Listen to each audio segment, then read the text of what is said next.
Hi, this is Niels and Frederick from Klotz ARS, and today we're talking about SMPTE camera cables. And what are SMPTE cables?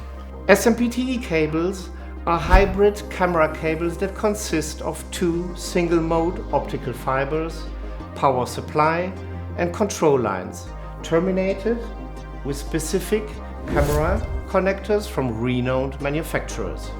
And what are these cables used for?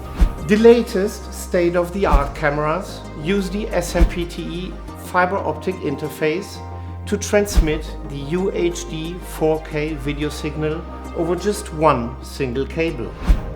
It connects the camera to the CCU, the camera control unit, and this over very long distances. Yes, that's right.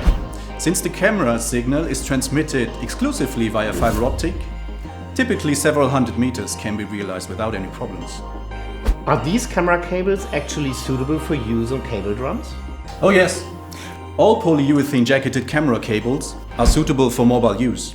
The good reeling properties of these cables and their outdoor use under extreme weather and temperature conditions between -40 and +85 degrees should be highlighted. Find full information on our web.